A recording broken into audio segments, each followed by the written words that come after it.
What is the introduction?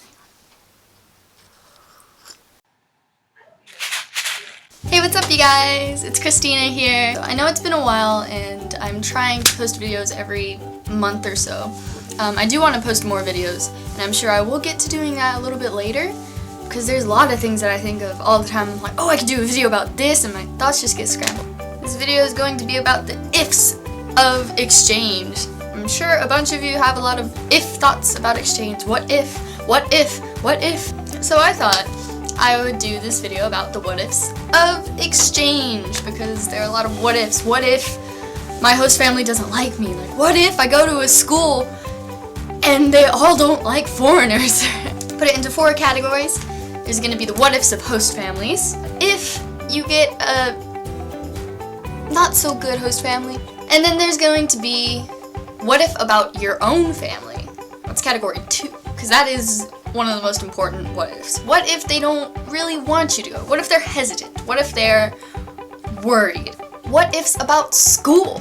What if the people at my school are shy and they don't want to talk to me as much? What if all these other things? And I'm sure you've had, if you're wanting to go on exchange, you've probably had at least one of these thoughts.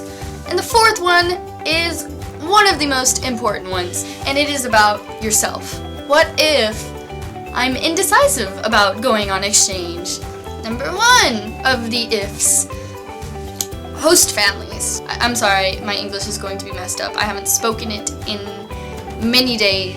Host families. Let's start out with what if you get a not so good host family. But it is insanely rare, and listen to me when I say this. Look me in the eye, okay? Especially with Rotary, it is insanely rare for you to get a bad host family. With Rotary, if a family wants to become a host family, they have to go through this book, this literal binder. There's a bunch of questions, they do background checks, they come into your house, they look at where the student would stay, and then they determine if the child is safe there or not. And I know this firsthand because back in America we hosted a Rotary exchange student. With Rotary, it is a really thorough background check. I'm not really sure how thorough it is with other ones. Well, actually with Youth for Understanding, we also hosted another exchange student for an entire year from Youth for Understanding. And they also did background checks on us, and we checked out Fabio first, and we were like, okay, which one do we want? We had this selection and stuff. I think I'm going to do another video for host families, I think, because I'm sure host families are just as scared of you as you are of them. So, chill. What if you get a bad host family? As I said before, it's really rare, but sometimes it does happen. One of my friends, she had a really bad host family and she didn't really do what she was supposed to do. She was like, okay, I'll hang it out. You know, having a bad host family sucks because your family's on the other side of the world, at least for me. With my family, it's difficult. My family from America is just absolutely perfect. So it's difficult for my host families to compete with that. What you need to do, at least with Rotary, is go through the chain of command. Chain of command? What is that? It sounds like an army. Well, it kind of is. It's more like a mafia, actually. The Rotary Mafia. But I'm not going to get into that. With the chain of command, at first, when you're having trouble with your host family, you try to talk to them about it, because sometimes they don't realize they're being rude. So if it's just at first they're being a little rude and you're like, oh, wow, that's that's hurtful and stuff, I think you should go out and try to talk to them about it. If you have trouble with the language, I would still suggest some sort of translating device. Whatever you do, just don't use Google Translate. Oh my goodness. And Google Translate works with a little more Latin-based languages, but Google Translate doesn't really work when it comes to Japanese, Kankokugo, how do you say, Korean, Chinese, Taiwanese. Those sorts of languages are a little bit more difficult for Google Translate to actually translate. So I would suggest trying to find a different translating app for that. So with Rotary, the chain of command is you start out with talking to your host family about what has been making you upset and how, if you guys can come to resolve this conflict that you guys are obviously having. If they're blatantly yelling at you and blatantly being absolutely rude and not accepting, you need to go to your local counselor, your Rotarian counselor, and you need to talk to them about it as best as you can.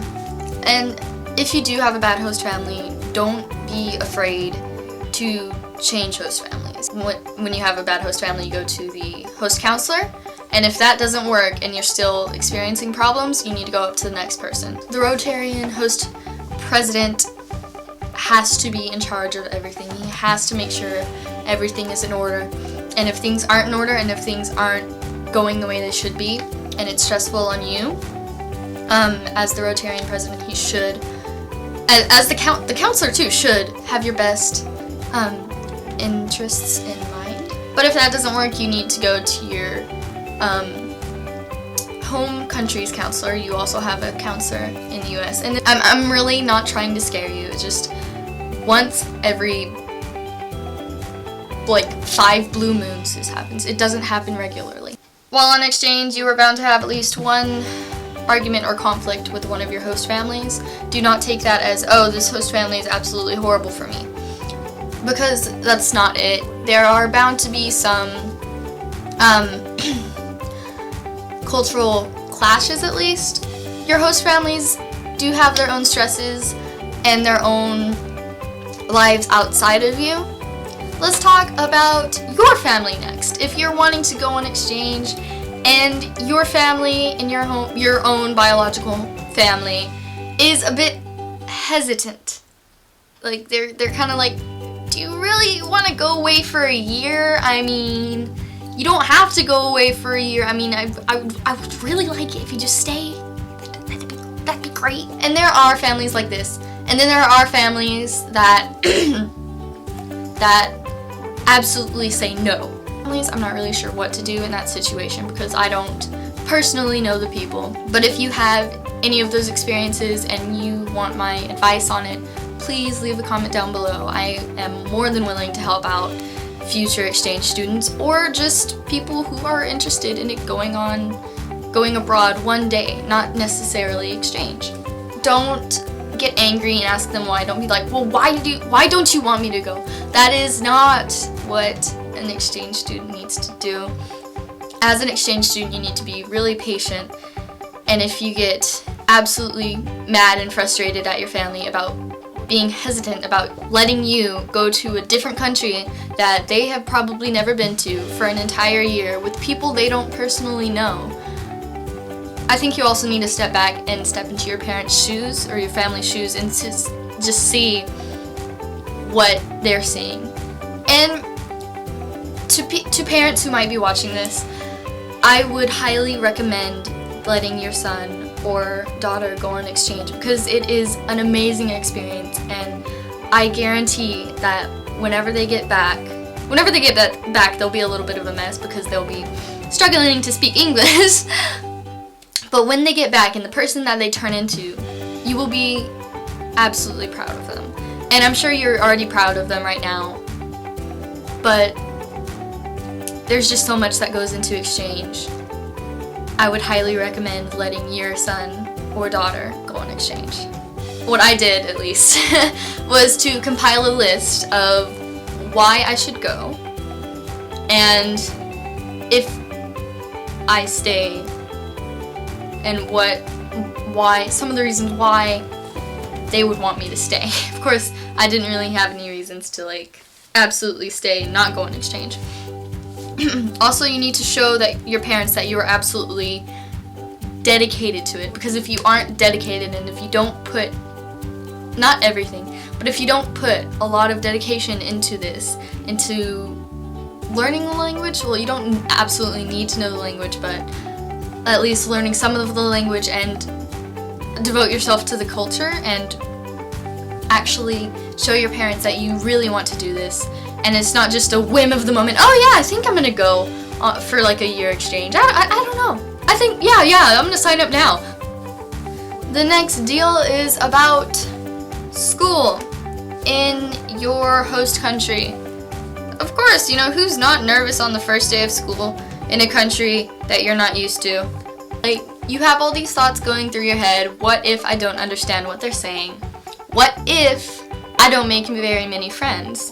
What if my grades slip? What if I don't get a 99 on that test? Or what if I get a 99 and not a 100 on that test? That is so embarrassing. What if it is difficult to make friends in your school?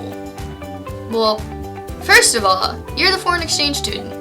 You're probably going to make some really good acquaintances like that. Don't expect to have like a best friend that you can like tell everything to the very first day. Just know that you have to put effort into making friends too. Not everybody's going to come to you and be like, hey, you want to go to this place? You need to put forward some effort too. But yeah, that's my advice on making friends in a different country at your own school. And don't just depend on your school for making friends. Make friends in your local community. With Rotary, everybody in Rotary is part of the community, and they're involved with many communal things. So that I make a lot of friends through that. I need more coffee. Anyway, another what if about school is grades.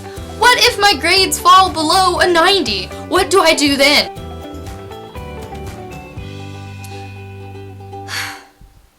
You're on exchange. You only get this experience for 1 year, and you might be thinking, it's an entire year though. It's only a year. Like, it's only 1 year that you're never going to get back. Every day is a precious memory that you need to cherish. And your own relationship with yourself, because you will change on exchange, and don't expect to be the exact same person that you were before exchange, because that is impossible. You aren't the same person you were yesterday, and you aren't the same person you will be tomorrow. Yeah, anyway. So, and that also just bleeds into the myself category. Your own identity and stuff, like myself. Anyway. Okay, let's talk about you, because you know you love talking about you. What if you're indecisive about going on exchange? Is this really the right thing to do? What do I do? I'm not really sure which country I want to go to. I'm not really sure if I want to go on exchange. You might be indecisive. You might be having a lot of what ifs. But at the end of it, if you do have the chance, go on exchange. You don't want to look back one day and say, oh, I almost went on exchange. No, you want to be able to look back and say, I pushed aside my doubts and I jumped head in. Because in life, that's what you're supposed to do. You're supposed to jump in fully. You're supposed to experience life at its fullest, because you only have this one chance. No. I would just say jump in. Jump in. Come on, we're all the cool people over here. Like, all the exchange students are pretty friggin' cool, I think. I mean, you know, exchange students, especially exchange students, you know, who go to Japan, they're the coolest. I'm such a dork. If you liked my video, please hit the like button. If you want to see more of my videos, subscribe down below. Thank you guys. Bye bye. じゃあね.